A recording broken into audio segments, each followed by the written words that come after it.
Well, aren't you a regular Nancy Drew? I learned that from the Nancy Drew detective. Okay, go. You think you can follow the clues and solve the case of the missing condiment, Nancy Drew? Because I've read every Nancy Drew mystery ever written. Nancy, please tell me you're joking. Wow, you suck at this Nancy Drew stuff. You should get a new hobby. My name is Carson Drew, and this is my assistant, Nancy.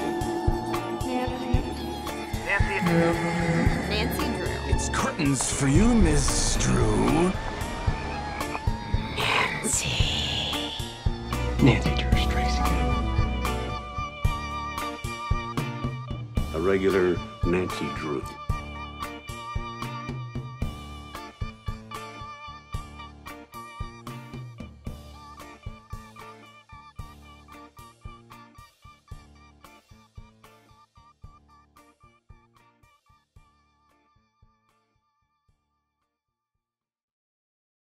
Well, hello, regular Drews. Hello, hello.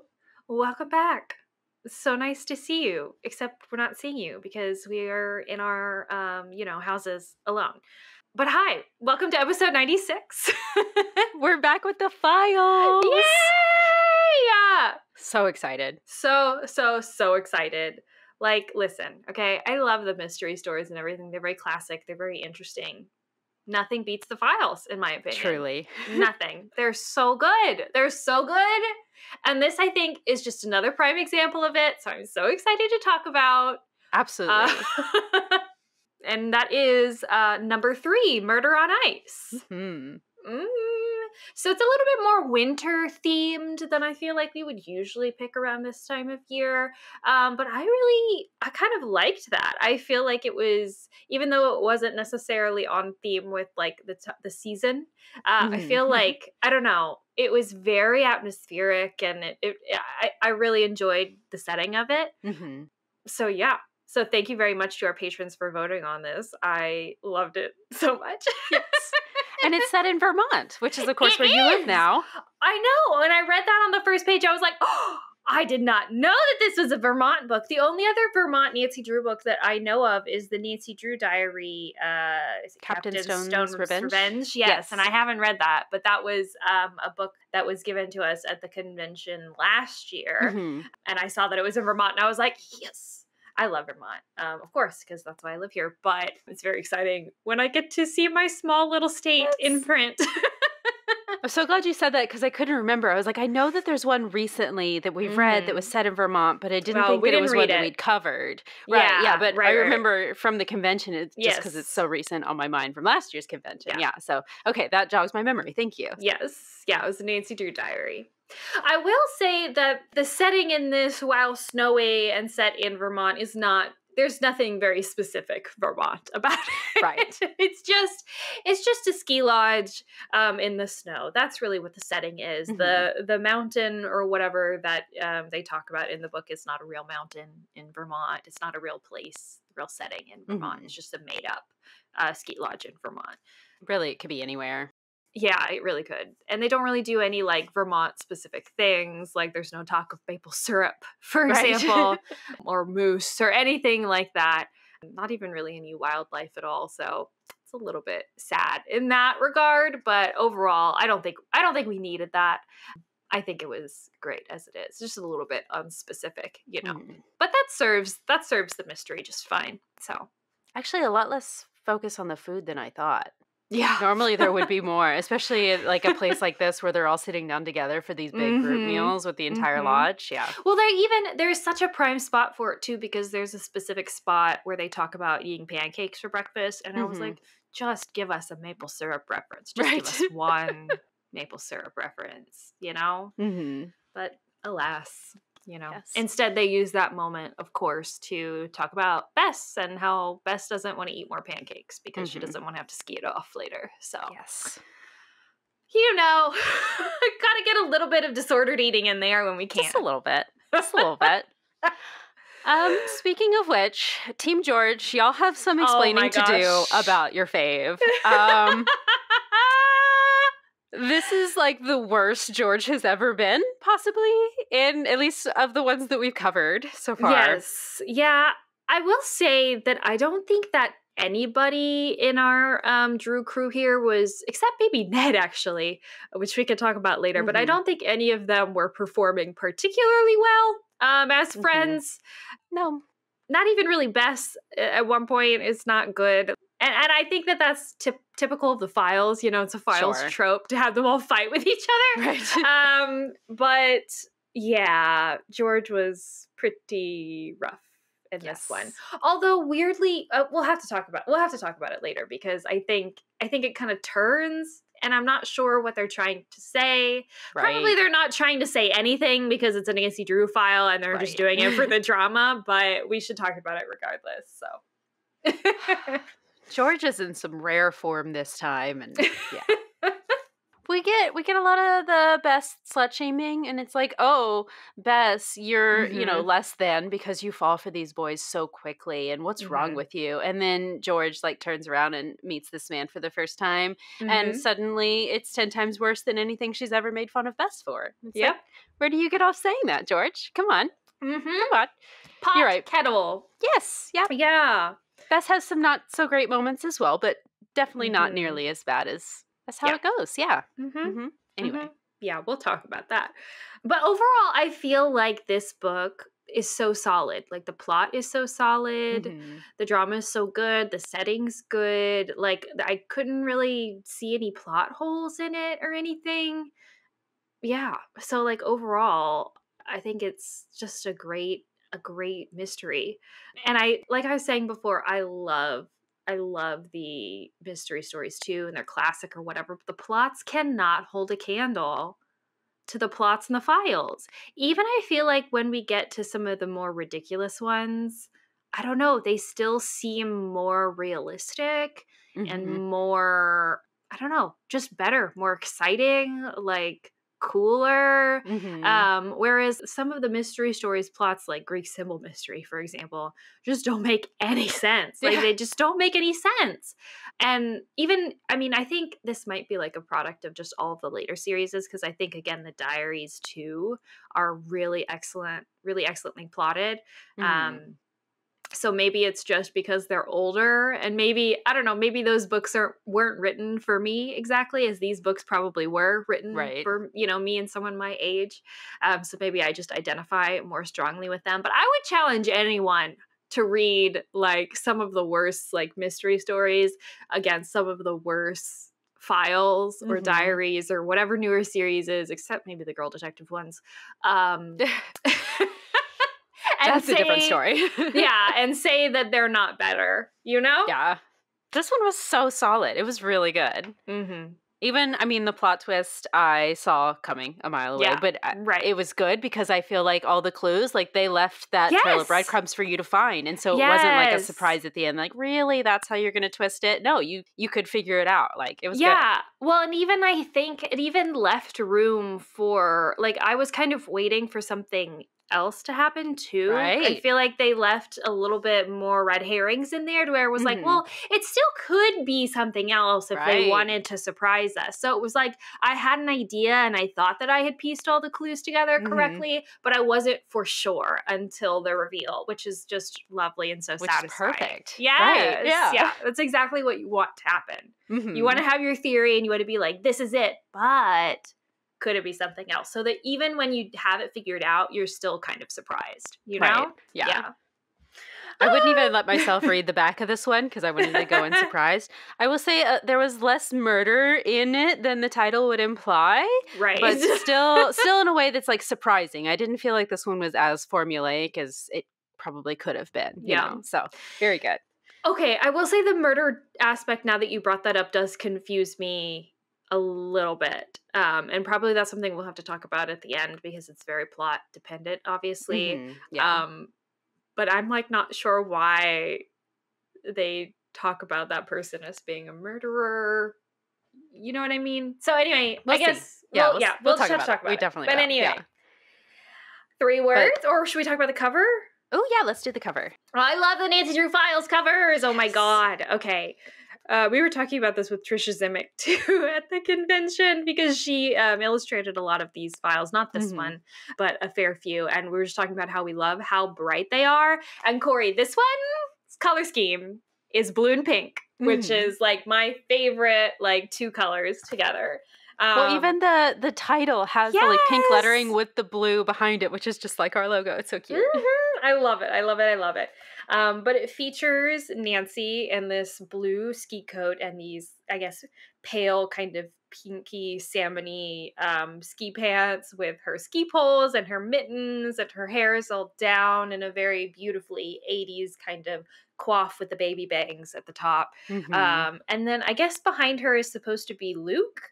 I would guess so, yes. Yeah, who is a character in the book that we will introduce you to. And he is wearing, God, the tightest ski pants you have ever seen. And a purple and pink ski suit. And he's got this scowl on his face that is hilarious. And then in the back, Kori, did you spot who that is in the back? Is that supposed to be Ned? I don't know who it's supposed to be, but I challenge anyone to look at that and tell me that that is not Yanni Volkstad.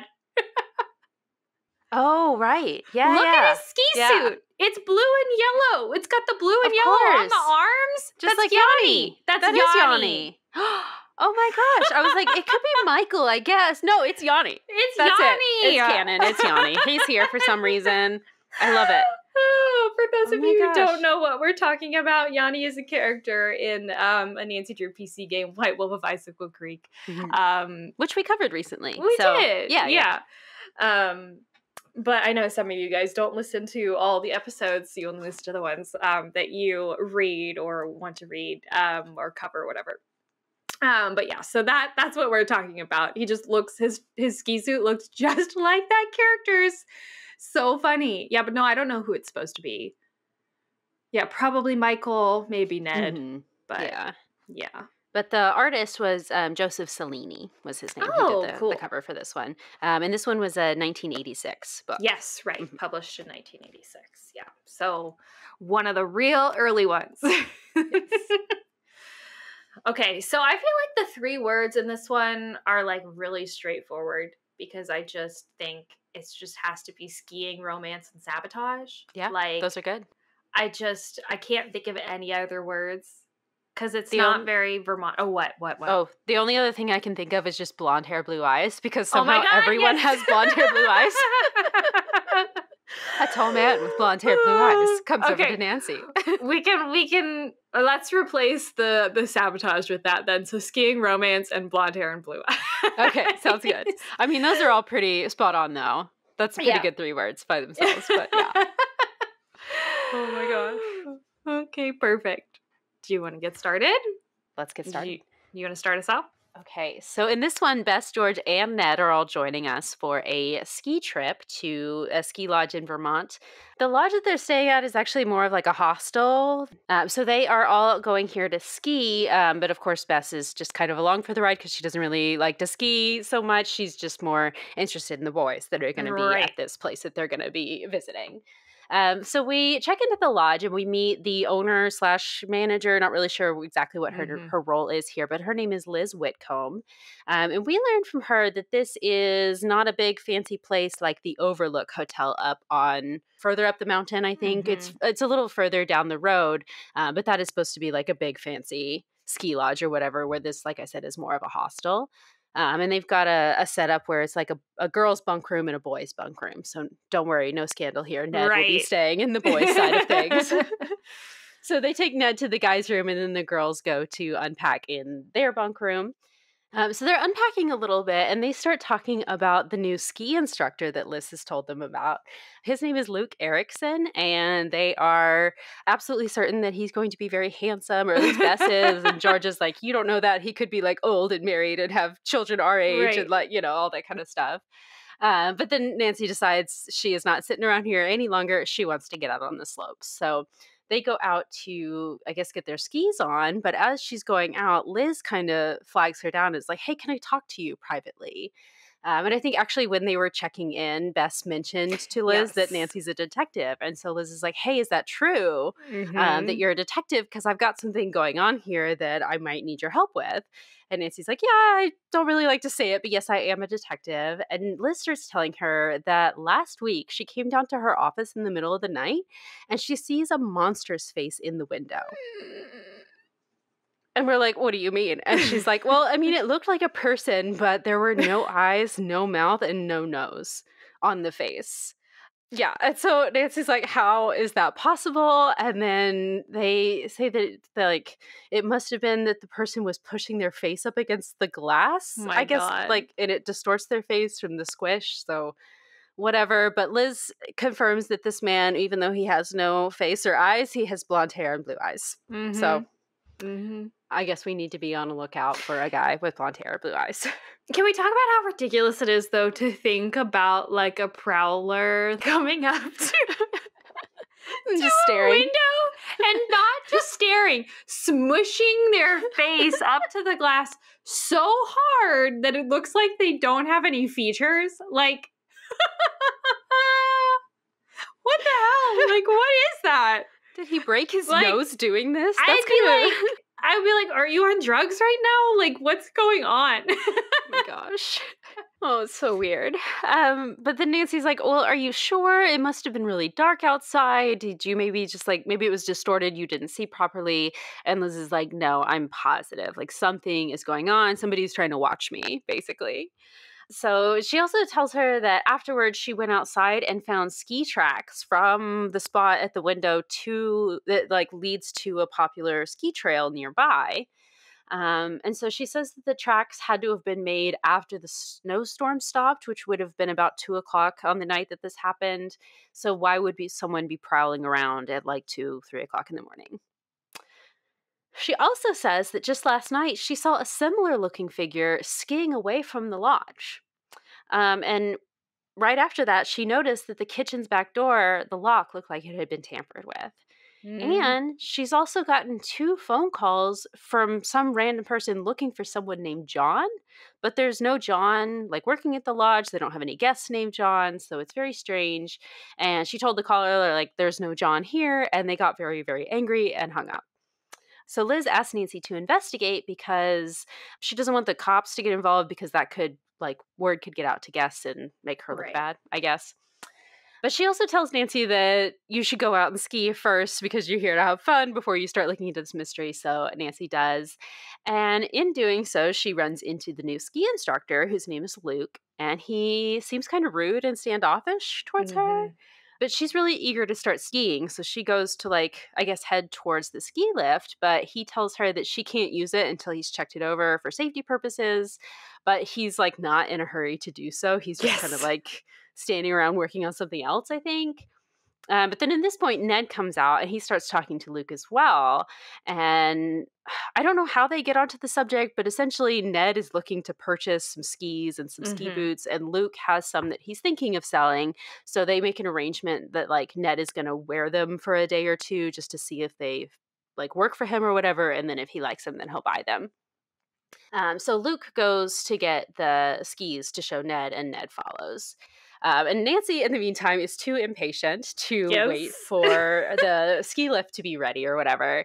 And there is an old tow rope that Luke had mentioned that was like an alternative to the chairlift. I've never skied before. I guess this is just like a rope that you would just manually pull yourself up the mountain, right? Well, you hold on to it. It has like a handle that you'll hold on to, and if you turn it on, it'll drag you. Oh, it's a machine. Okay. Yeah. Yes. It's a machine. That makes sense. Yes. Okay. Yeah. Yes. So, but Luke says that this tow rope thing is not for amateurs. It's harder to use than the ski lift, but Nancy is not an amateur, obviously. Right. So add skiing to the list of skills, right? Right. Because oh, actually, I don't know that I've done that. I need to do that. So she goes over to this tow rope machine and she grabs on to the handle or whatever, and she sees kind of in the distance a man in a blue ski suit frantically waving at her. And she realizes that this person is trying to warn her about something, but he is so far away that she can't like hear what he's saying or make out what he's trying to tell her at all. And she looks down and sees that the tow rope has started to fray. And just in time, she notices, just with enough time to let go of the rope, but it still is able to like slingshot her into a tree, and she like gets knocked unconscious upon hitting the tree. So she wakes up a little bit, and the man who was a little bit further away warning her has now reached her and is leaning over her, checking to see if she's okay. And she notices that he has blue eyes and blonde hair. And then she hears a second voice kind of over her somewhere that she recognizes this voice as Luke's. And he says, I haven't seen you since the Broken Leg Cafe. Ooh, what does That's that mean? weird. Very weird. So Nancy is still obviously very injured from her fall and is like in and out of consciousness. And when she like passes out again, and then when she wakes up, only Luke is there. And he's super rude. Yes. I was so annoyed when I read this. So like all of my summary here is very colored in a very particular way. Well, it's just like for no reason. Like she hasn't done anything to him. He has no reason to believe that she's there like looking into anything. Like there's no reason for him to be any ruder to her than he would to any other guest at this lodge. I don't know. It's very strange, but he's just not happy that she has had this accident or whatever. And he's like, I told you not to use the tow rope. And it's like, did you though? Whatever. Anyway, he's glad that she's uninjured though, except she has a horrible headache. And so he like yells at her not to move her neck or anything. Doesn't even like see if she's okay otherwise. Doesn't check for any other injuries. But Nancy's like, hey, who was that other guy that was just here? And Luke's like, what other guy? There was nobody else here. I'm the one who found you after your accident. You must have just hit your head really, really hard, and you imagined it when you were blacking out or whatever. Oh my God. Then Nancy's like, okay, well, that's a lie, but whatever. She also realizes that when she was about to have this accident and the other man was trying to warn her, that guy would have been too far away to actually have seen the fraying on the rope. So something is very weird. Something weird is going on here because how would he have known to warn her? So eventually at this point, George, Bess, and Ned all come out to find Nancy, and they're super concerned, except for George, who agrees with Luke that Nancy should have listened to him. She's very quick to take his side on this. And then Luke leaves without even trying to help Nancy get inside. And then Liz comes out, and then she also brings with her a German student named Gunther. And Gunther is immediately interested in Bess. She is so beautiful and asks to take her cross-country skiing. And Bess, even though she does not want to ski, she agrees because she wants to go hang out with this boy, right? They all get Nancy back inside, and she explains to everyone how she is suspicious of Luke because this was really weird, his behavior just now. None of it really makes any sense. And she thinks that if that other man that she saw is the prowler that Liz had told us about, she thinks that he is a good guy and is somehow only here to keep an eye on Luke, who he seems to know. Or I guess they've met each other at this cafe or whatever that he mentioned. And it's at this point that George becomes a little angry. It's very clear by this point that she has developed a crush on Luke, and she leaves, and they don't see her again until dinner, at which point she starts ignoring Nancy completely. Like, won't even sit with them, is just very visibly annoyed with Nancy and Bess. But then that night, Nancy is laying awake in bed, and she hears something outside, and she looks out the window, and she sees a prowler standing out in the snow. And he leaves, and she gets up and sees that this person has drawn the word murderer really big in the snow. Ooh! Oh my God. Okay, so the next morning, they're all eating breakfast, and this is when Bess wants to eat more pancakes, but says that she can't eat more pancakes because she'd have to ski all day to work it off, so she doesn't eat more pancakes. I just want to say to everyone, I know we harp on this stuff a lot. Food does not, you don't get rewarded with food for living. Your body needs food. It is fuel for your body to do all the things that you want to do. You don't have to work it off. That's not the point of it. Okay? That's disordered thinking. All right. Just clarifying that. Yeah, if you're going to ski all day, you need the pancakes so that you have the energy to ski all day. Yeah. Exactly. So George is clearly still pissed at Nancy for like suspecting Luke of wrongdoing, and she quickly goes off to ski with him and leaves everybody else at the breakfast table. But then Nancy and Ned go to talk to Liz in her office, and they tell her about the murderer message that Nancy saw in the snow. And Nancy thinks that someone, maybe the guy who warned her about the tow rope yesterday, is trying to warn her about someone he thinks is a murderer at the lodge. And she thinks he's probably talking about Luke, right?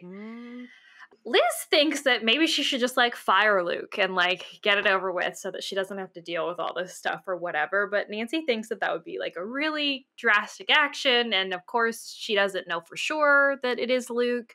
And plus, then of course, they would never solve the mystery, which Nancy wants to do. So she tells her not to do that. But she tells Liz that she and Ned will go out on the slopes today to try to keep an eye on Luke and see if he's up to anything. So they do. And once there, they get kind of distracted by like skiing and having fun. And they decide to start racing down this course when something goes wrong with Ned's skis and he ends up tumbling down the mountain. He's unconscious, laying there in the snow, and Nancy frantically tries to rouse him. He does come to, and we learn that he's sprained his ankle basically after his ski boot seemingly came randomly disconnected from his ski. Interesting.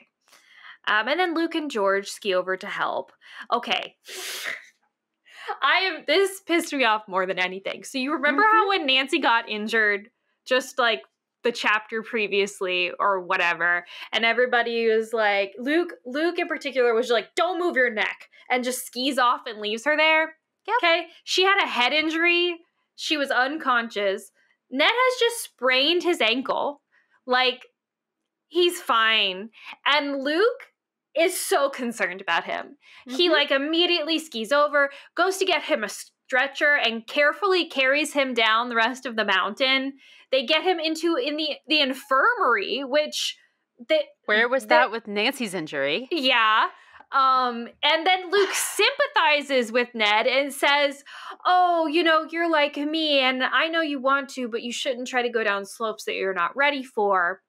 And then Ned makes a joke about like, oh, well, I have this daredevil girlfriend or whatever, which it was Ned's idea to do this race down the slope, by the way. It was not Nancy's idea. And then Luke just like rounds on Nancy and starts chewing her out and yelling at her and saying like, are you crazy? I won't like allow you to go around here like daring people to kill themselves. And then Ned defends her and he's like, whoa, like, I was joking, like it was my idea to go down the mountain or whatever, which thank you, Ned. Yeah. But then Luke just says to Ned, well, you don't strike me as the kind of guy who would do something stupid for no reason. So maybe you were trying to impress Nancy. So he's still blaming Nancy, even though Ned says that it was his idea. It's still her fault, no matter what. It's still her fault. And then he shouts at Nancy again and is like, do you have any idea what it's like to be responsible for someone else's tragedy? And then he storms off. And George follows him. Lovely. I cannot with this guy. Like what? Ned has a sprained ankle. He gets him on a stretcher and he carries him down to the infirmary. Nancy is unconscious. She's in and out of consciousness. She has a splitting headache, she says. So yeah, concussion probably. And the only thing he tells her, he doesn't even check to make sure she's okay. He just tells her not to move her neck. And leave. He leaves. This man is an employee of the ski resort. How he's treating Ned is how he should treat every single guest at this lodge, right? But instead, he just leaves Nancy there like she's chopped liver. Like, if you don't want guests to be able to use equipment on the slope, like a tow rope or whatever, like, maybe don't have it available for them to turn on and use themselves. Like, maybe have it be monitored or have it be a key start or something. So people can't flip it off, block it off, put a sign on it. Like, literally anything to avoid this liability. But no, none of that. He's just like, oh, you shouldn't use that if you're not ready to use it. Skis away. It doesn't help her get on the lift that she's trying to get onto. Like, won't let her get on that. So, like, I'm so pissed. Yeah. Oh, he gets worse. Yeah. Well, and also it's George who is like, your friend's injured, and she leaves and she follows like Luke. She does not care. She's mad at Nancy because how dare Nancy be concerned that George is dating a suspect again. Okay.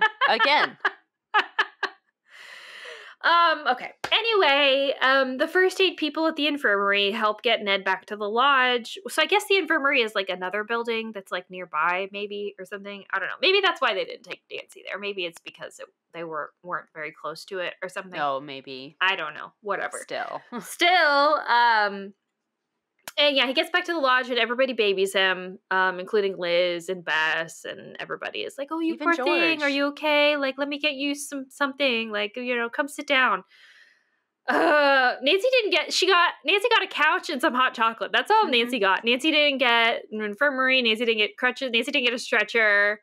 Nancy got some hot chocolate and told to suck it up. I mean, if this is not sexism in medicine, I don't know what is. Like, Nancy's still saying double, and they're like, "Can you help with Ned, please? Make him more comfortable." Oh my god. Oh my gosh. And then Luke, even back at the lodge, Luke acts embarrassed towards Ned, not Nancy. He like apologizes to Ned for yelling in front of him at his girlfriend, not apologizing to Nancy for yelling at her. And he's like, "Oh, I hope you feel better, Ned." Oh my god, this guy. I can't. Thanks, Luke. Thanks. Nancy then decides to take a look at the skis that Ned was using and sees that one of the screws that held the boot clip to the ski has like come out, and it looks like someone has purposefully enlarged the screw hole that it was screwed into so that it like would come out very easily. So it looks like someone has sabotaged Ned's skis. Yeah. And Luke sees Nancy looking at the skis, so he grabs them from her and he says like, "Oh no, these haven't been sabotaged. Like the screw hole was just worn down over time, and that could happen to anybody. But they are Luke's skis, right?" And he does apologize again to Ned for not checking them before giving them to him. Okay. Nancy then realizes when talking privately to Liz that all of these accidents seem to occur with things that Luke would use, the tow rope and the skis that were his, right? So could someone be out to get him? Like maybe this isn't Luke doing the sabotage. Maybe someone else is sabotaging the things that Luke is using.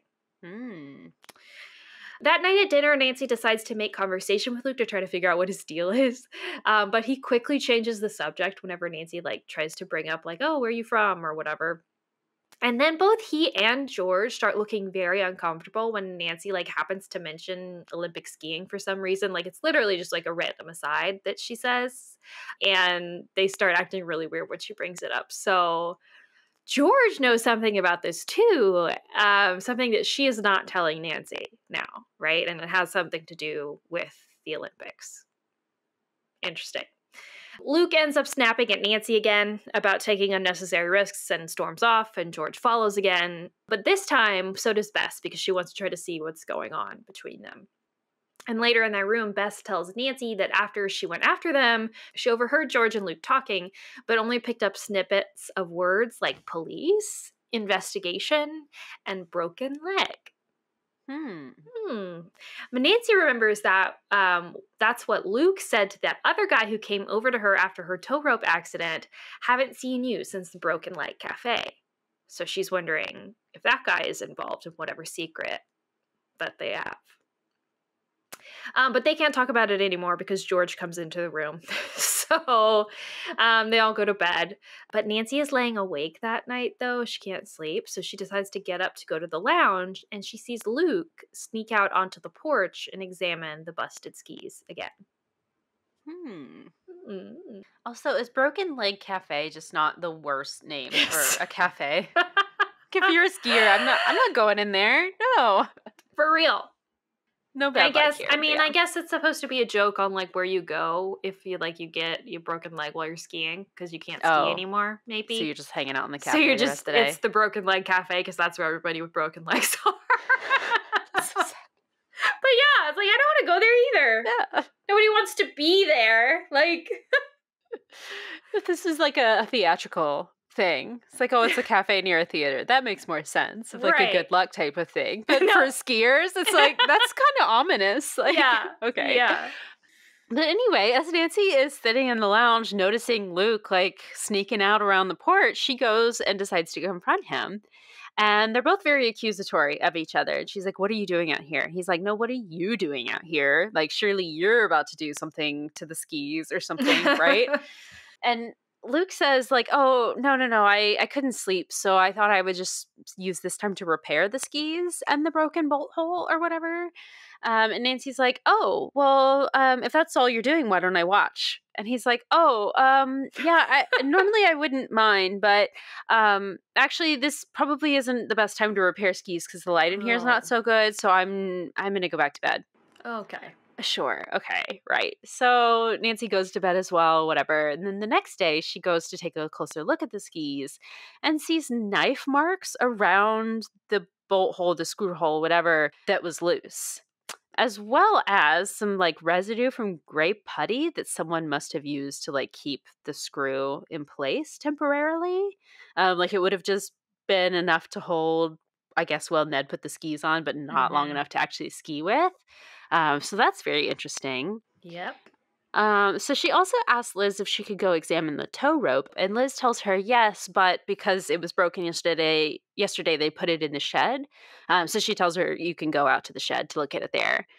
So she goes and she sees that actually, yeah, it does look like someone cut this at least like part of the way and then allowed it to fray the rest of the way, and then that's the reason that it snapped. But then Luke shows up and asks why Nancy is being so nosy. And he tells her that it doesn't matter what Liz says, it matters what he says. And he doesn't want her in the shed, so she has to leave. This is ridiculous. I cannot stand this guy. Yeah, so Nancy goes and gets Ned, and they come back together, and they find that Luke has put a padlock on the shed door while they were gone. And she picks it, but obviously it's the principle of the matter. She's angry that this is going on. And now the tow rope is gone from inside the shed. This doesn't make any sense. So you remove the tow rope, but still you lock the shed? Why? Come on. I can't get over the fact that, like, this man is definitely Liz's employee. Like, she's either the manager or the owner. Either way, she's his superior in some way, shape, or form. And she gave Nancy the permission to go into the shed, and you locked the shed you didn't just kick her out. You locked the shed to prevent her from going into it again. If I were Liz, I would be so pissed, and I would fire him just for that. It would be one thing if he was like, I don't know that Liz gave you permission, so you need to leave until I go check with Liz. Yeah. Like, that would be one thing, but that's not what he does. Also, why is he moving the tow rope at all? It makes him look more guilty. If he genuinely didn't have anything to do with it, he wouldn't have any reason to think that Nancy would think that it's sabotage. Yeah. So why would he care if she looks at it? We have to talk about this later. Because this is dude. So weird. Making yourself look bad here. But yeah, so the rope is gone, and Nancy thinks that, hey, maybe I should warn George a little bit, because clearly things are getting a little weird here. I'm very suspicious of Luke, and George may be putting herself in danger if all these accidents are going on around Luke. And also, George clearly knows something that she's not saying. So Nancy goes and finds George and tells her how awful she feels about the distance between them. And George seems receptive at first, but then she tells Nancy that she doesn't even know Luke, and all these accusations that she's throwing at Luke are just kind of unfounded. And Nancy says, well, why don't you tell me about him since you seem to know so much? And George just gets like really upset, and she doesn't really have anything to say because, of course, she doesn't really actually know him either, except she clearly does know at least some little tidbit about something shady that she is reluctant to share because she knows it's probably going to make him look bad. Right. Yeah. Yeah, so then Nancy mentions the Broken Lake Cafe. She just kind of brings it up to see George's reaction, and George bursts into tears and just skis away. Just leaves. So Nancy's like, darn it. Now I'm definitely not going to get any information about her. But then she runs into Bess and Gunther, who is now just absolutely enthralled with Bess and will follow her anywhere she goes. So we find them, and they invite Nancy and Ned to go to the Overlook Hotel because they're having like a dance that night or something like that. So they agree, and George comes in, and they also invite George and Luke to accompany them to the dance that evening. After dinner that night, though, George admits to Nancy and Bess that Luke wasn't thrilled with the idea of joining them. And so she's like, oh, I think I'll just stay then because Luke doesn't want to go and I want to stay with Luke. And Bess is not having it and is like, I don't care what Luke wants to do. You're coming with us because you're on vacation with us and we're all going to go have fun. And we're not going to let you just sit around at home sad by the fire and wait for this boy to call you. Absolutely not. So good for you, Bess. So they all go dancing. And they have a wonderful time. And then, of course, Ned can't really dance. He's just kind of propping his foot up at a table nearby. So Nancy ends up dancing with Gunther for a little bit. And they accidentally bump into a tall man with blonde hair and blue eyes on the dance floor. And she's like, oh, why do you look so familiar? Hold on. It was you. You're the one that tried to warn me about the broken tow rope. So they introduce themselves a little bit, and he asks her to dance. Turns out his name is Michael Price, and he is a sports writer researching ski sports in the New England area. At first, he pretends not to know Luke, but Nancy is like, no, I heard you. Y'all can tell me whatever you want, but I heard you say something to him about the cafe. Like, you spoke to him in a way that indicates that y'all definitely have met before. And Nancy... Yeah, and so she gets him to admit that he does know Luke because Luke had previously lent one of Michael's friends his ski equipment, and the friend actually got into a ski accident and died while using Luke's equipment. And we're like, oh, that's very similar to what happened to Ned, except obviously Ned's fine, but it could have been way worse potentially. So Nancy decides to go back over to George and try to...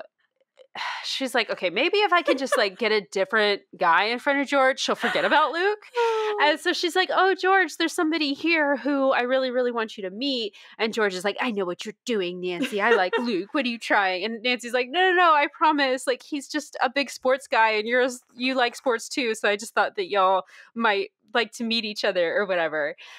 So she goes back to like drag George onto the dance floor to meet Michael. But by the time they get back to the spot where Nancy and Michael were, Michael has vanished.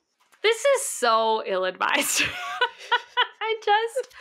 Oh my gosh. Like, their relationship is wild in this book. Like, my God, Nancy, not a good idea. But anyway, the next day, George is up and gone again before Nancy gets up. And Bess tells Nancy that George has gone out with Luke again.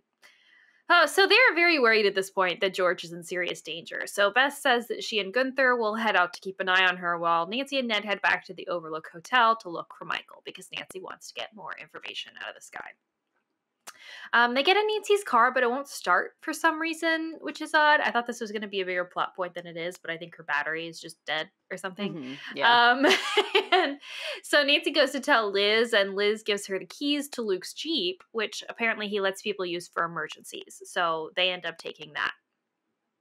Once at the Overlook, Ned parks himself in the lobby to quote-unquote use his charm to try to get info from other guests and like staff around on Luke, and Nancy heads out to look for Michael.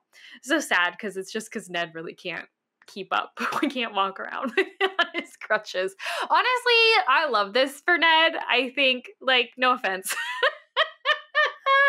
He's better when he's injured. We do, though. We need to talk about, like, comparing what's going on here with Ned to, like, Nutcracker Ballet, where Nancy's on crutches and Ned is basically, like, carrying her around. And Nancy's, like, does not care. It just leaves him to be by himself and just strands him. Oh, it's so funny.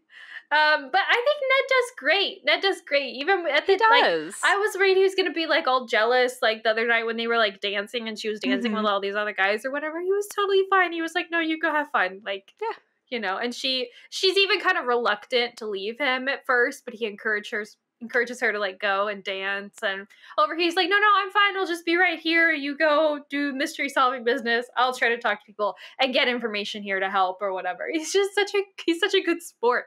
He's great in this one, honestly. Yes. Anyway, so Nancy goes out to look around the hotel, and she ends up finding him at the skating rink where they have like this very flirty skate together, her and Michael. It's very weird. But afterwards, she asks him why he and Luke pretend not to know each other, and he says basically it's just because they can't stand each other. But when Nancy brings up like the prowler that they've been seeing around the lodge and asks him if he knows anything about it, he says no, but he gets very awkward and is like clearly lying. So that's weird. What is really happening with this guy? But then Luke shows up and he is fuming because Nancy drove his Jeep. Which is like, dude, don't leave your keys with Liz if you don't want someone else driving your Jeep. But he asks for the keys back and Nancy's like, yeah, okay, sure, dude, whatever. But Ned has them, so you have to go find him. But then this is a really weird moment. Michael like introduces himself to Luke in like a snarky way.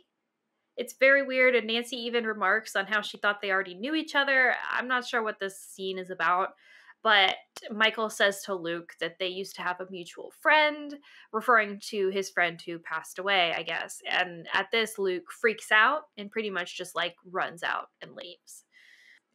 But afterwards, Nancy goes to meet back up with Ned, and he tells her that Luke never came and found him, so they still have his keys.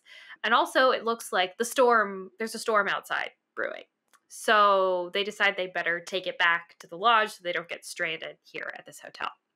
Also, the plan was for them to just walk 2-3 miles home with Ned on crutches. Ned on crutches. Luke is an asshole. Yeah. And he knew that was going to be their only choice if he took the Jeep back. Mm-hmm. Yeah, no, maybe they could have caught a ride with someone else, or maybe there's like a cab or like a taxi service or something they could have gotten from the hotel. I don't know. But yeah, no, it's super messed up. Yeah. But I also just want to remind everyone, so they're driving this Jeep back in this snowstorm or whatever. This is an open top Jeep. This is not a Jeep with a cover. This is... Oh, jeez. It doesn't have... It's just open. So it's a snowstorm. It's snowing. So I just imagine them sitting there in this car, like gripping the seat while snow is just covering them and they're getting like covered in snow. How awful. And then of course, very soon into their journey, just as they are like driving up a mountain, the brakes go out. And Nancy's driving, so she cannot get the car to shift into a lower gear. Nancy is forced basically to drive the car into a tree to stop it from continuing, and to keep them from driving off the side of the mountain. The Jeep ends up like tipping over onto its side, but they're okay. They're fine. They're just banged up a little bit, I guess, or whatever. They're able to like get out of the Jeep, but it was a very narrow miss. Like they could have died. Like they could have gone off a cliff and died. So they start the trek back to the lodge on foot with, yes, poor Ned in crutches. Jeez. And they talk on the way, and they're theorizing like that this is probably another one of like Luke's accidents, right? And he certainly was very angry that they drove his Jeep. So they're wondering like, is this because he knew that something was going to happen to his Jeep, right? Luckily, Michael happens to drive up right then and offers them a ride. And when he learns that they had an accident in Luke's Jeep, he tells Nancy that this is just the kind of thing he warned her about. He mentions Luke having previously made dangerous jokes against people who annoy him, which is really not something that Michael had said before. Like, he said that he lent his friend defective skis. He didn't say that it was like a practical joke thing that ended up in his death. So that's really weird. But anyway, they get to the lodge, and Michael actually warns Nancy that he and her friends should leave the lodge before the storm gets worse because he doesn't want them to be trapped in the lodge with Luke. And Nancy says she'll consider it, and she actually invites Michael inside. Once inside, she does introduce Michael to George, which she meant to do last night. Unfortunately, this leads to another argument with George, who is still determined to stand by Luke even after she learns about the Jeep accident. She starts to like defend his skiing ability after Nancy like, I don't know, says something about him like having an injured leg because he like skis a little bit differently on one leg than the other, just like not as well or something. Anyway, George gets very defensive about that. Anyway, and Nancy tries to dissuade her from like going skiing with him again that night.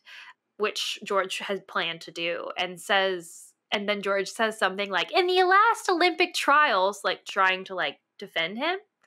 But then she like clams up, right? Because like she said something too much, like she shouldn't have said that.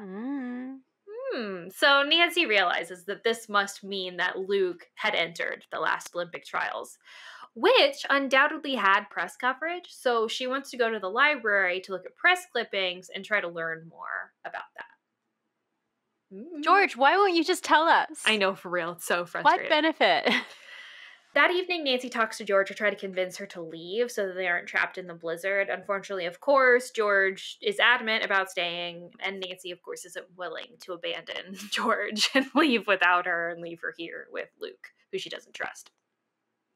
Nancy and Ned also catch Luke and George making out in the shed.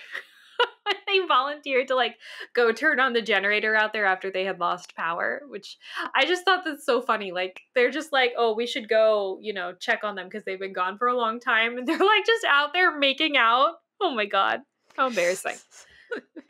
Anyway, the next morning, Nancy skis to the library to research the last Winter Olympics, and she ends up finding an article that says an American, John Bernstein, challenged a German competitor named Dieter Müller to a dangerous night race, and this led to an accident that caused Dieter's death. And then when Nancy manages to find a picture of John Bernstein, she sees that it is actually a picture of Luke Erickson. Ooh. So the library is trying to close up early because the storm is coming in pretty quickly here. So Nancy leaves and she has to ski back to the lodge pretty quickly.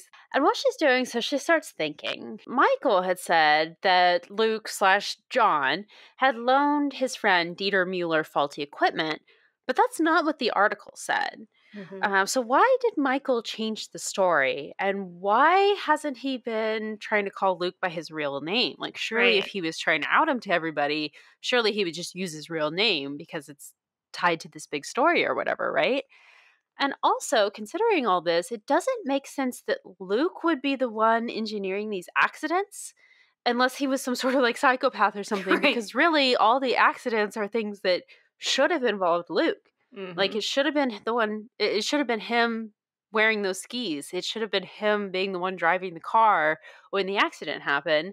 So it's actually more likely that somebody is targeting Luke by sabotaging him rather than Luke doing the sabotage against everyone else. Nancy remembers that the article she read mentioned a cousin of Dieter's who vowed to get revenge against John/Luke. So could this be Michael? Is Michael the cousin and he just didn't say so? But Michael's not German. So it doesn't really add up. But then, hold on, don't we know a German guy?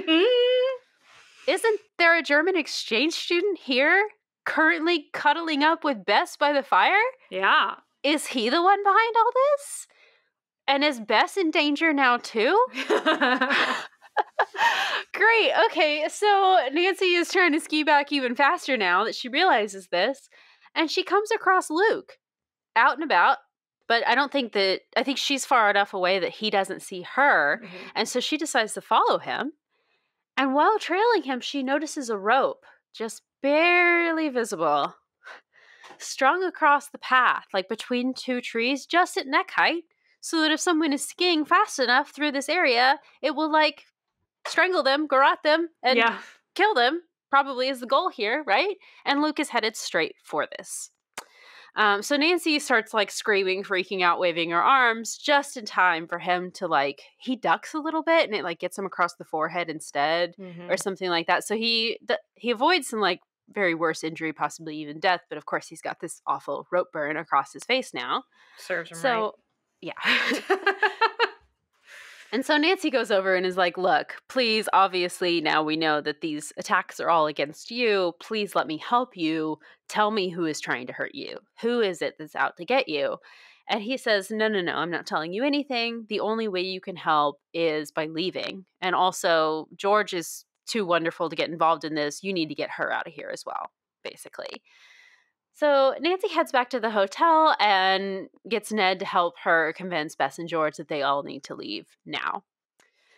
She starts telling Bess her suspicions about Gunther, but Bess, of course, does not believe her.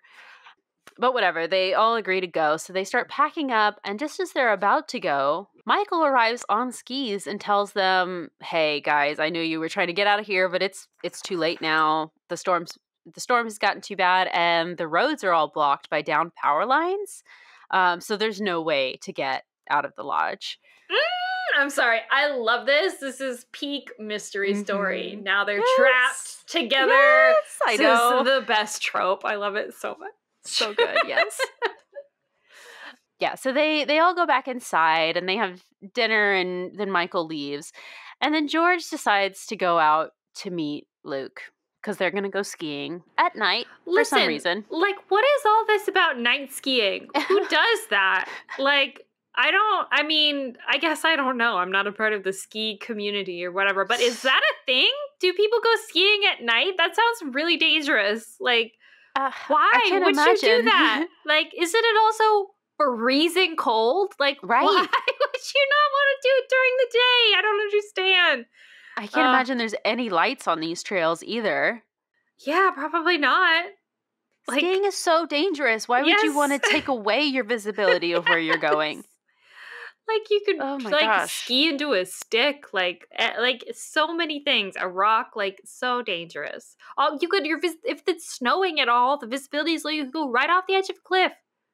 Like, wild. So yeah, George is gonna go out here and have all that risk, but also be with a murderer while she's doing it, and doesn't believe Nancy that there's any sort of danger to this. No. Anyway. So she goes out to meet Luke to have their night ski or whatever. So Nancy and Ned quietly decide to just follow her to make sure she's okay. They're maybe about like 10 minutes behind her, but she and Luke are nowhere to be found.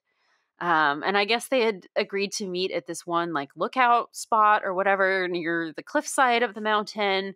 But then they hear George scream from like the other side of the mountain cliff or whatever. So they race over there. And they see her kneeling at the edge of a cliff, being strangled by someone. And that someone is wearing Luke's ski mask. Oh my God. So Ned, of course, like dashes over there and gets this guy off of George. And and Nancy grabs George because George is like about to be like pushed off the side of the cliff by this guy. And in the commotion, Luke gets away. George is super upset, obviously. She's very distraught. She's obviously super bruised up and injured, but she's ultimately okay. And then Luke skis back up to them, and he's like super shocked to see that George is upset right now. And George is like, well, yeah, you just attacked me. And he's like, what are you talking about? What happened? I wasn't here just now. In fact, I was just at the Overlook Hotel or whatever, and I was about to come over to where we were supposed to meet, and somebody like called him or something, or he gets this message that's supposedly from George that says that they're actually supposed to meet in a different spot than where they had previously arranged. So he goes to that spot, and then when she never showed up, he got worried and comes looking for her, goes back to the original spot, and then sees that she's already been attacked, right? Right. So he asks, like, okay, well, this attacker that looked like me or whatever that was wearing my ski mask, which way did he go? So they point or whatever, and he skis after them. And Nancy realizes that, oh, the guy that, like, got away right after George was attacked skied, like, pretty solidly, I guess. And with Luke's leg injury or whatever, he couldn't have skied away as quickly. I don't know. He, like... skied at an angle or something that Nancy like knew that Luke physically couldn't do because of his injury. And so Nancy believes him that now, like, okay, somebody clearly did just put on your ski mask to dress up like you so that they could attack George, and we would think that it was you. Mm-hmm. So they get George back to the lodge, and Nancy tells her that, you know, I know Luke is actually this John Bernstein guy, and George admits that, yes, she knew, and she was trying to keep this a secret from Nancy for some reason. And she does not think that Luke is responsible for this Dieter Mueller guy's death. And Luke says that he doesn't think he is responsible either.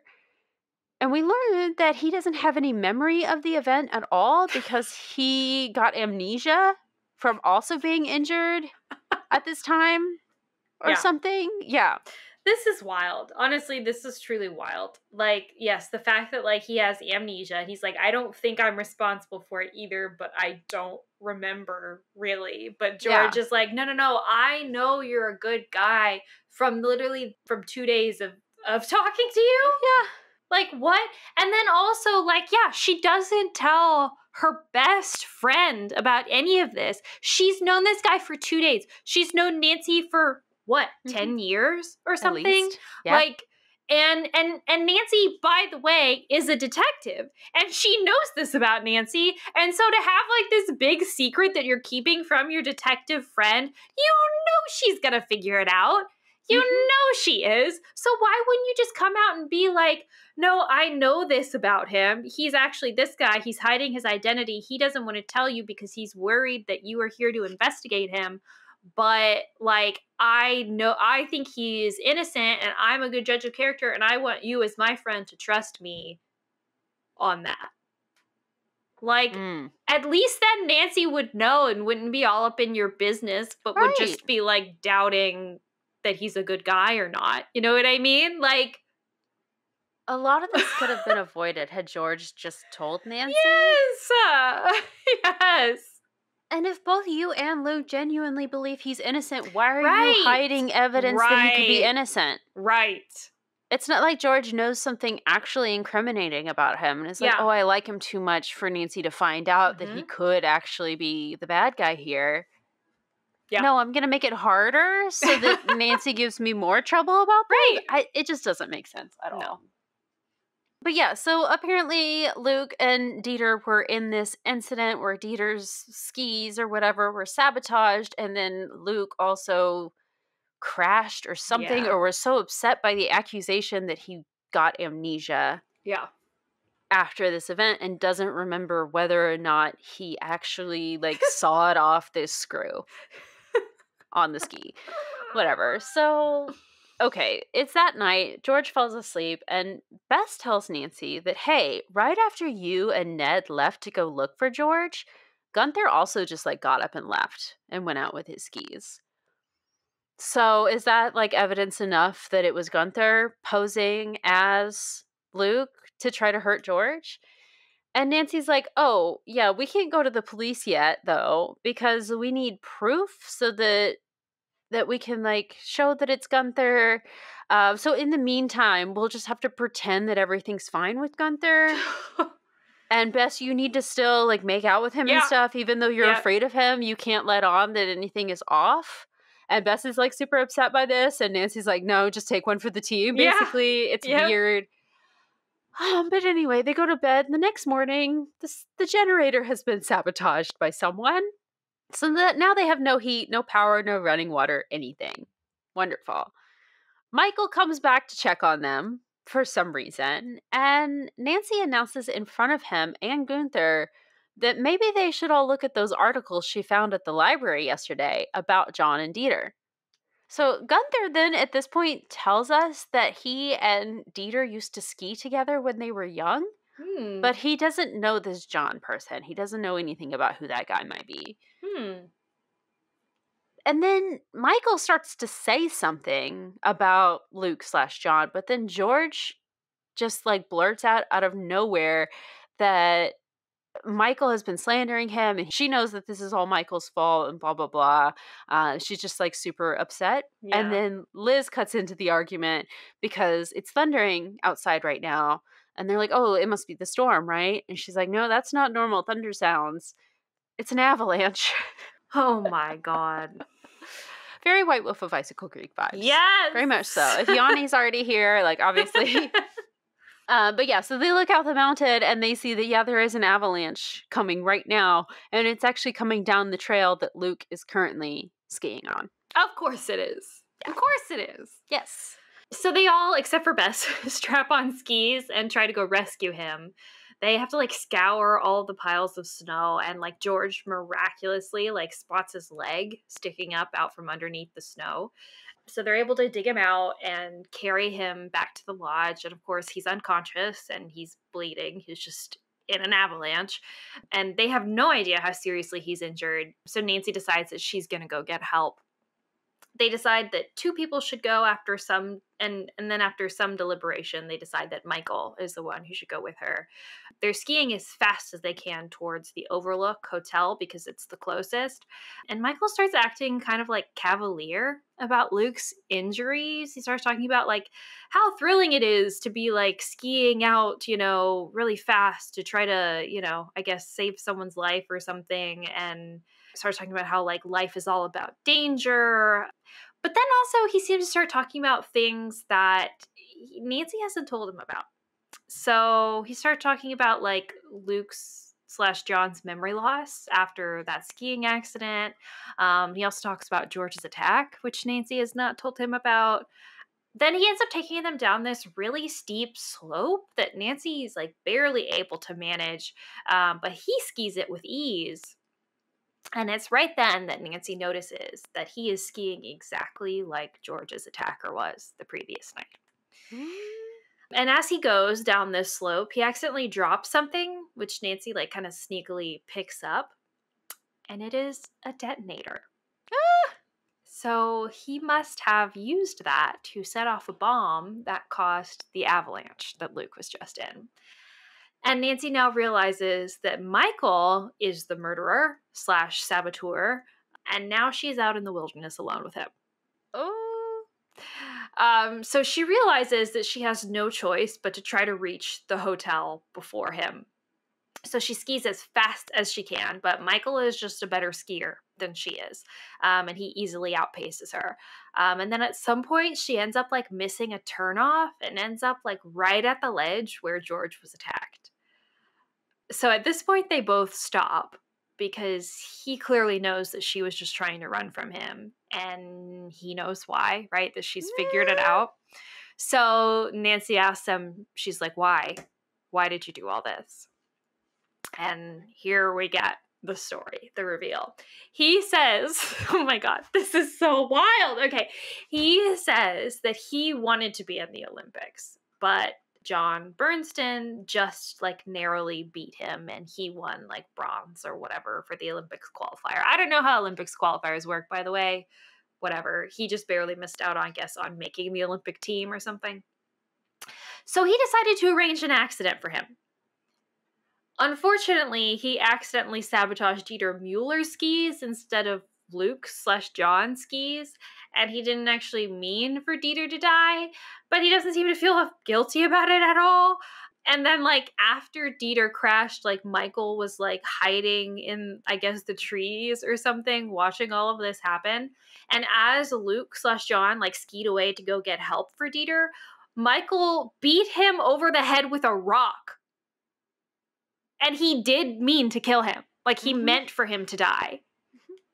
Said something about, like, 2 birds, 1 stone. Like, he didn't mean for Dieter to die, but it's just as well, because it's easier for him now. Yes. And he literally tried to murder Luke / John, with a rock. He picks up a rock to bash his head in. And then afterwards, when he found out that Luke had survived that, he thought, oh, well, like, it's like game over. I'm going to be busted or whatever. But then he learned that Luke / John had amnesia from the accident. And then he ended up disappearing after that because of all the accusations against him. So he was in the clear. And Michael just like happened to be in this area skiing when he saw Luke / John on the slopes and learned that he was working as a ski instructor here under an assumed name. And he also learned that he was starting to recover his memory. He doesn't say how he knew this. I don't know. I guess he figured it out by something he had said to someone. I don't know. And so he decided to cook up some accidents for him. The tow rope, his car, the avalanche, the skis. And then when he realized that Luke / John was opening up to George and that George knew that Michael was bad news, he decided to attack George while pretending to be Luke. And after explaining all of this, he says that now Nancy will have to go too, right? Because she knows now. And so he lunges at her. However, he was talking for a long time. And so Nancy was ready for this. She knew that this was coming. And she is able to take him down. Yay! Like, She ends up, like, she's like throws snow in his face or something. She ends up getting him on the ground and choking him out with her ski pole. Let's go, Nancy. This was so satisfying, I have to say. She also, like, he, like, passes out, and she continues to hold on for, like, an additional 2 minutes because she does not want to, like, let this guy, like, fake her out, right? Like, she is making sure that he is unconscious before she lets go. Just such a boss move. And then a few minutes later, while she's, like, hyperventilating in the tree line, which is #relatable, Nancy, after just having done all this, Ned and Liz ski up. And they take her and Michael's limp body to the Overlook Hotel. The police are called and they end up arresting him, and they take him and Luke to the hospital. And Ned and Liz explain that they came looking for Nancy because Luke regained consciousness back at the lodge and apparently regained his memory of the original accident and Michael beating him over the head. So they knew Nancy was in danger and they came looking for her. I just have to say, a head injury, a subsequent head injury does not cancel out the effects from a previous head injury. Does it not? It's just not how it works. Jostled everything back into place, right? Just needed a little explosion to fix him, that's all. Also, we have to talk about, too, like, I don't think that's how amnesia works. Like, it's literally been at least a year since his accident. So if he still doesn't remember that, I feel like after a year, it might be gone now. I think it's gone forever. I don't think you can just get it back. Like, if that... Don't worry. Okay. I feel like amnesia is typically pretty short term if it's from an accident. Right. Like 2 weeks, maybe a month, you know? And then you should probably have your memory back. But if it's like a full on year later, I think that part of your brain is dead, my guy. Like, I think that's gone. No, I think he just needed a wolf to save him from an avalanche, and then that will fix everything, right? Anyway, yeah. So they all end up going to the hospital to see Luke, and then Luke does apologize for being rude to Nancy. He says he just didn't trust her after he heard that she was a detective. This is not good enough, but I guess it makes sense. He did have a brain injury, I guess, so I have to give him some slack for that, I suppose, but whatever. And then Nancy and George, of course, reconcile, and they agree that they really should have communicated better and trusted each other more. And then Ned takes Nancy to the Overlook Hotel's hot tub so that they could make out, and that's the end. So romantic. Oh my gosh. Oh, so funny. Oh my god. Oh, too good. You guys, that's peak. That's peak Files energy. It's like Nancy takes out her attacker and then she goes to make out with Ned, and that's the end. Yep. This is why we love it. This is why we love it. It's so good. Too good. It's really too good. And honestly, Ned is great in this one. Yes, he is. He really is. Yes, he is. Ned is in top form in this. Like, he is helpful. He is nice. Like, he even he tries to talk to George several times, like, on her own to, like, help Nancy out and to, like, be a good friend because he's worried too. And I guess he and George are getting, like, a little bit better along than Nancy and George are. Yeah. Or something. So, yeah, he's great. And even with Nancy, like, maybe not being the greatest girlfriend, he's still super supportive. It's not like he's throwing a tantrum that Nancy's not paying more attention to him. Yeah. If anything, Nancy's a little bit in the wrong here in some of this. And Ned is still very reliable and there for her the whole time. There were other bad girlfriend moments in this book, too. Like, when she's clearly heavily flirting with Michael. Like, she flirts with him at, like, pretty much every time she talks to him. It's pretty flirty. Except for, of course, when she's choking him out. That's not super flirty. But yeah, and the whole thing about, like, her wanting to introduce him to George, it was like, oh my god, you want to introduce him to George because you think that he's attractive and you think that he's a catch. So, like, it's because you like him, Nancy, that you want George to be with him. It's not because you think George will like him. Oh my god. There's also a couple, I would have to go back and find the specific times, but there's a couple of times when they are like out on the trails or something, and Ned is obviously on his crutches still, and they're like heading back somewhere, and Nancy realizes like, oh, I need to go question this person, or I need to go do this or look at this or whatever. And he's like, you go ahead. Yeah. And she's like, oh, well, do you think you can get back to the lodge by yourself? Or do you want me to like come with you first and then I'll go out and talk to this person? He's like, no, I'll be fine. You just go. And I'm like, Nancy, if this were reversed, like think about in Nutcracker Ballet Mystery when she was on crutches with her broken ankle or whatever, she would have lost it if Ned had not offered to carry her or at least escort her back to the lodge. And she's like, you can make it. I know it's an icy trail and you're on crutches, but you'll be fine getting yourself back.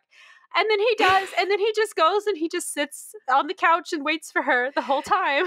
There's one point, too, where, like, I think this is very soon after he got injured, and she, like, wants to go ice skating, but Ned obviously can't ice skate right now. So instead, and it's played off as if it's, like, supposed to be cute or whatever, but he has to sit there and watch her, like, he's sitting there on the bench next to the ice skating rink, watching her skate. It's played off as being cute, like he likes watching her skate, which is, but you know, it's my gosh, yeah. Oh, and also everybody is like coming over to watch Nancy at this point because she's such an elegant ice skater and she's so talented that she can just like whip some tricks out of nowhere, and and everybody like applauds her or something. I don't remember that. Yeah. I don't remember that part, but yeah. That's funny. It's just a classic Nancy's better than everyone instantly without any effort. It's very close to the beginning. It doesn't really matter at all for the plot, but everyone is like gathers around to watch her basically perform when it's not a performance. And well, ice skating is also not on our list, so I have to add ice skating to our list because she can also ice skate really well. Yeah. So, okay, let's talk a little bit about the George and Bess kind of drama, because I feel like this is a Files-ism, a Files thing, is that they always make Nancy fight with one of her friends. She's either breaking up with Ned or she's fighting with Bess or she's fighting with George. This one is obviously very George heavy. She's clearly in conflict with George in this, but there's a moment where she's in conflict with Bess too, right? Because this whole time, so she suspects Luke, and so she tries to warn George off of Luke or whatever, but George is too into Luke to see straight. And then the moment when she's like, oh wait, no, it's actually Gunther. It's probably Gunther. And she tells Bess that. Bess is also like, no, it couldn't be Gunther. I like Gunther too much. You're wrong, Nancy. I don't believe you. Stop being mean to Gunther. And it's like, this is the whole plot of the book so far. Bess, have we not learned that we can't, quote unquote, stand by our man? Like, that you've known for 5 minutes. Like, Nancy is worried about your safety. Like, we need to put a moratorium on anyone dating suspects, Nancy included, honestly. I mean, okay, I want to give them an out, right? Because they are supposed to be here on vacation. They want to have fun. They want to have a good time. They're young. Of course, they want to date. They want to see, people. But it's like, yeah, at a certain point, once like the mystery happens and like once dangerous, like Nancy gets injured, Ned gets injured, and then you're like still not even like a little bit listening to them is not a great look. Like, it's not a good look. And also, like, this happens in Buffy the Vampire Slayer too, where it's like Nancy has like saved their lives so many times. And they just like don't believe her. And I know that Nancy is wrong, right? Like, I know that that's how it ends, is that she was mistaken about Luke and it is actually Michael, the guy that she liked all along, which is a nice reversal of that trope or whatever. But to have gone through so many mysteries with Nancy, like, the Files doesn't start the way the mystery stories do, right? Secrets Can Kill is not Nancy's first mystery in the Files. She's been a detective, right? So this, even though this is the third book, this is not the third quote unquote mystery that they have experienced with Nancy. They know that she's a very capable detective. They've seen her do this time after time, again and again. So like, to have Nancy be like, yo, I think you should maybe pull back a little bit, you know, and she's not even telling her to like hate him. She's just telling him like, maybe don't go skiing at night with this guy. Right. Like, don't be alone with him. Yes. Yeah. That's it. She's just cautioning her. And you won't even listen to your friend who is this really skilled detective. It's wild. Wild. And it's supposed to be told to us like, oh, well, you know, love is blind and like they can't, their hormones are so wild, like they're so in love with each other they can't see straight. I hate this explanation. It's shallow. It makes the girls seem dumb. And like totally like not in control of themselves and not thinking about their personal safety. But it's like, tell me you have not been a teen girl without telling me you have not been a teen girl. Right. Because it's like, no, like at 18 years old, like going out with, that's when I'm going out with a guy at 18, that is when I am most concerned about my safety. That is when I am playing it the most safe. I'm like, do my friends know where I am? Am I getting into the car alone with this guy? Are there other people around? Like, you know, like all of those things are like at the front of my mind when I'm dating at this time, right? So it's like to just be like, George, don't go skiing at night with this guy. I've been injured. Ned's been injured. There's this weird stuff going on. Like, maybe don't do that. She's like, no, you're wrong, Nancy. It's like doing George so dirty because George is supposed to be so smart. She's supposed to be really careful, especially when it comes to love. And I know that this is supposed to be like out of character for her because of that or whatever, but it's like, it just ruins her character, you know? It doesn't, it's not very effective, I guess is what I'm saying. I think it's not very believable. It makes it seem shallow. It's out of character. So. not only is she throwing these little tantrums of, Nancy, you can't tell me what to do. It's also like, and I know why he's innocent, but I'm not going to tell anybody just so that, why? Except she also doesn't know that. She just believes him. She suspects, yeah. So. Okay. Well, we make a big point at the beginning of the book to characterize each of the three girls as like love life. Like Bess is the one who is the ultra flirty girl who every boy wants to talk to her and she's always got a different boy, but by the end of the week they're gone. And George does not do that. She is not flirty. She is not so frivolous as to have these crushes, but when she does fall, we say she falls very hard. Right. And we do make that distinction. But then Nancy, she's immune to all this because she's got her boyfriend. So Ned's here and it's fine. So we really don't need to think about Nancy being flighty in that way. And then it's like, oh, well, here's an example of George, you are exactly just like Bess in the things that you just criticized her for. Because, yeah, you did meet a man and after an hour fell for him so hard that you no longer trust your best friends or your own personal judgment. Just like, okay, yeah, they really did do her dirty with the characterization. Well, and it just, again, like you were saying, it seems like a way to like pit like them all against each other. Yes. Which is like not why we read these books. Like we don't read the books for, I mean, for the files a little bit, I read the books for the Ned and Nancy relationship drama. Like I read the books for the drama between the girls and who they're dating, but I don't read it for drama between the girls. Like, no, we're championing female friendships. Like, please, can we do that? Please, can we do that? And just have it be about the mystery. And yes, okay, boy drama, fine. But not between the girls. Don't let a guy come between our Drew crew. Like, not the slut-shamey nonsense. No. Thank you. Yeah. No. Yeah. So, oh well. I mean, otherwise it was great. I loved it. I loved it too. Excellent. I loved it too. Just another reminder of why the files are so freaking good. So superior. Like, sorry, so superior. I did really like the structure. Like I said, I feel like you can tell the plot twist coming from quite a mile away that, like, yeah, it's not going to be Luke sabotaging himself, but I did not expect them to pull the Gunther thing out of nowhere and be like, oh, look over here for a second. Even though I was still certain that it was Michael by this point, I thought that like that was a fun little twist that I definitely did not expect. I was kind of gunning for Liz to be involved. Like, I knew Michael was involved, but I kind of hoped that he and Liz were in on it together somehow, because they were pretty heavy-handed in, like, their, like, framing of Liz as being suspicious, too. Like, the whole, like, her saying that face in the window, Nancy's like, are you sure it was dark? How do you know that's what he looked like exactly? And there are some other moments, too, where Liz is, like, just acting weird, or, like, she'll say something in a weird way, and, like, she wanted to, like, fire Luke super quickly, and Nancy was suspicious of that. She's like, you know, like, why? But so I was like, Liz gotta be in on it somehow, but no.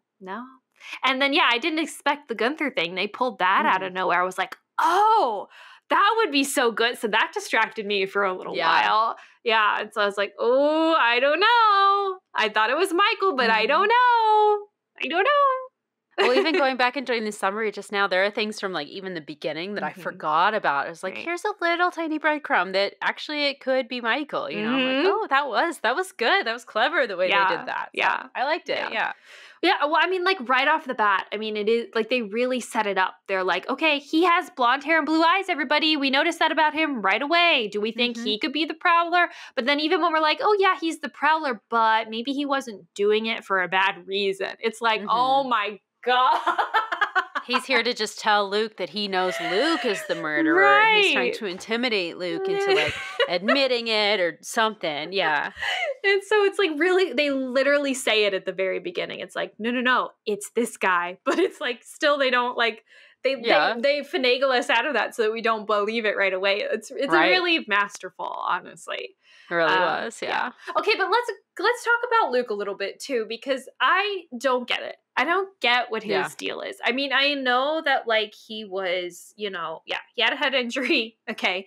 He was, like, on the run, living under an assumed name. People had believed that he was responsible for this accident. I guess, like, in my mind, I could say that maybe he was, like, gaslit into believing that he was responsible for the accident too. Except for the fact that he told George that he didn't think he did it. So unless that was, like, he has wishful, no way to prove it. Yeah. And he has no, like, way to explain that that's why he thinks he's innocent. He just feels like he probably wouldn't have done it, you know? Yeah.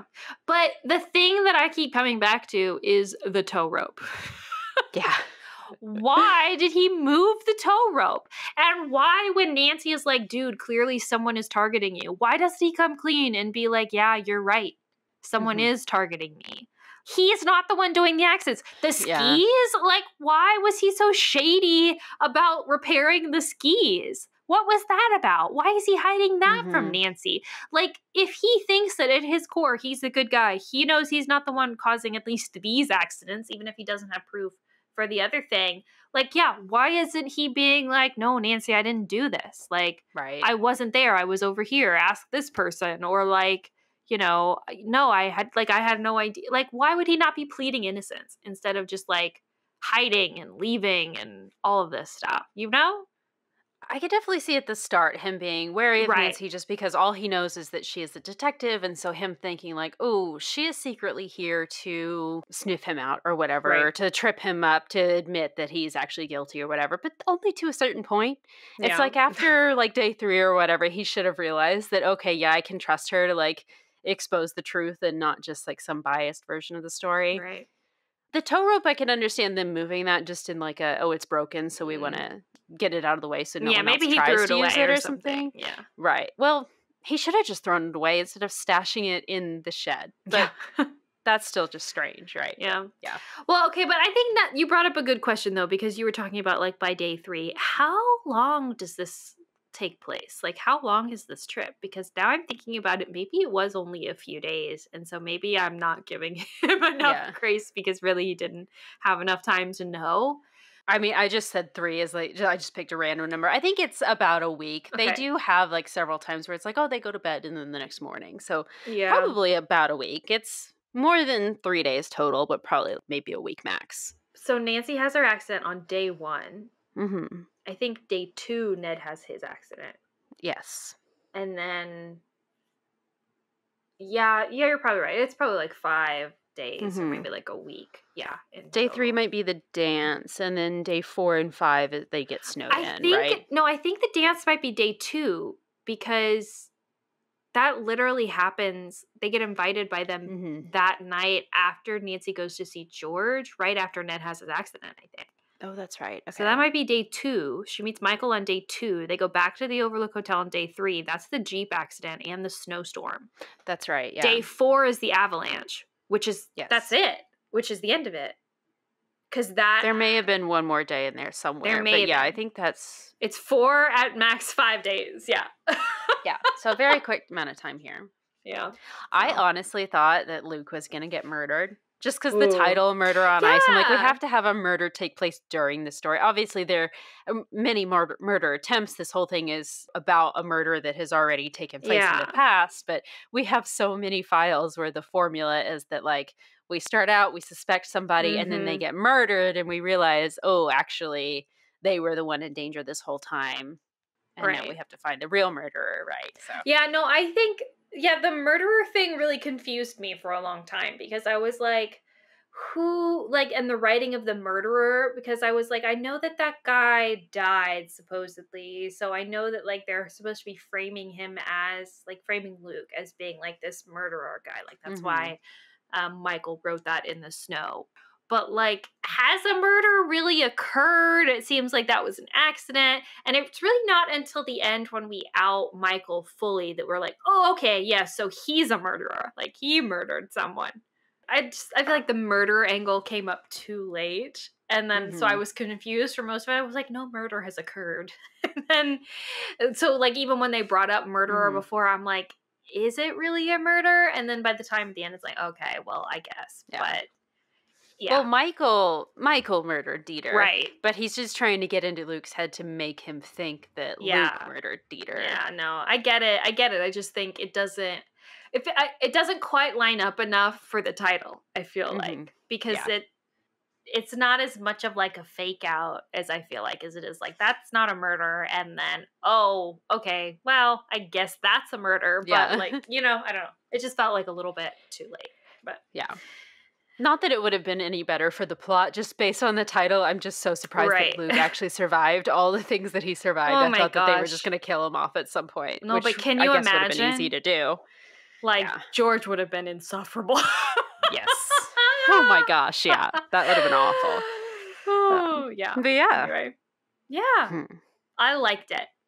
I did too. Anything else we want to say about it? I don't think so. I don't think I have anything else.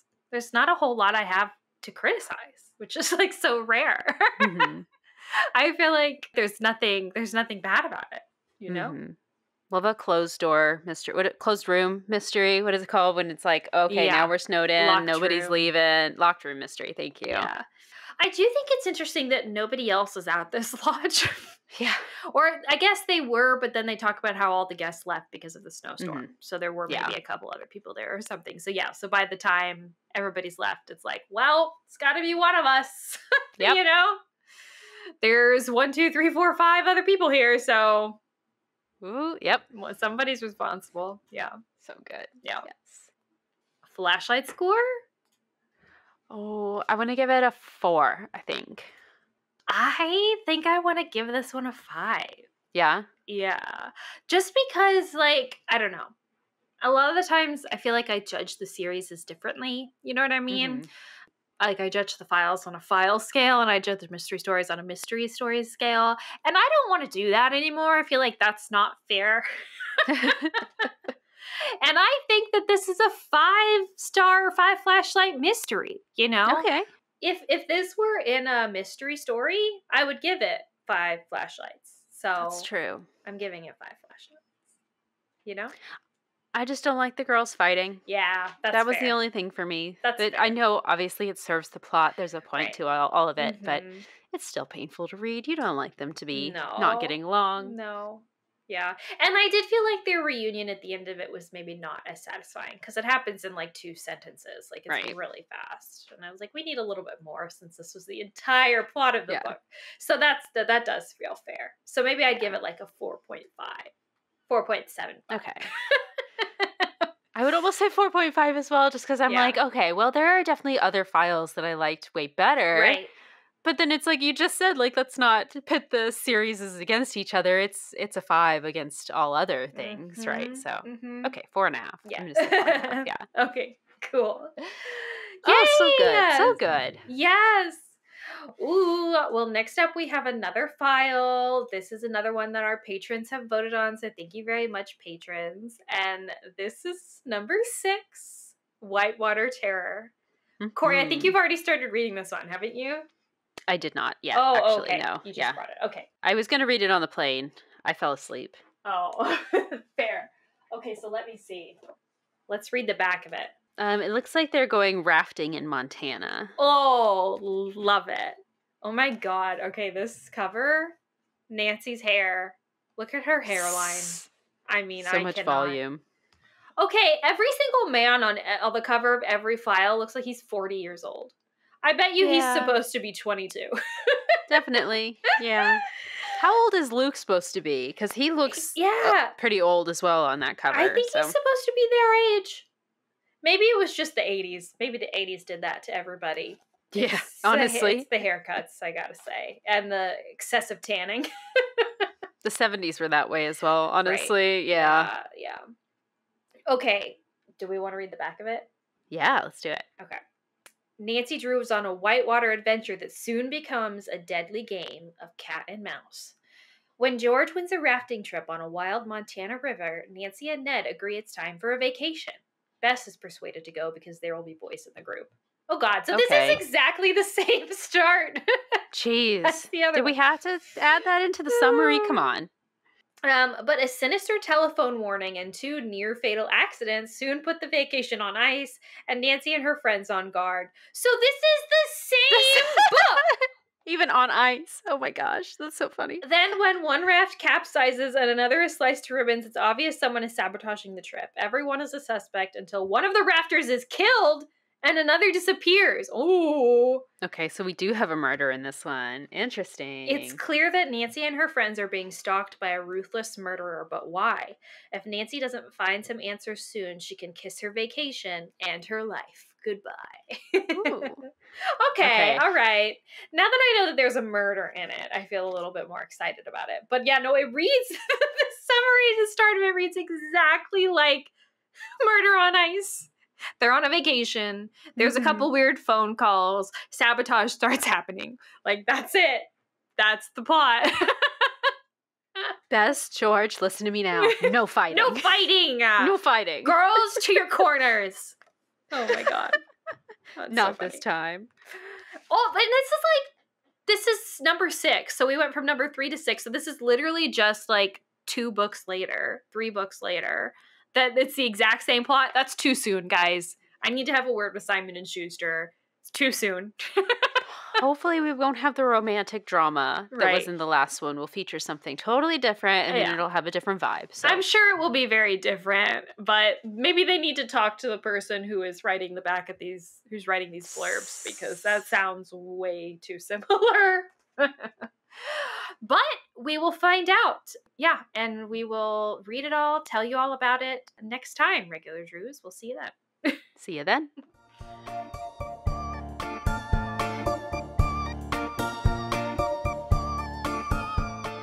Thank you for listening to Regular Nancy Drew.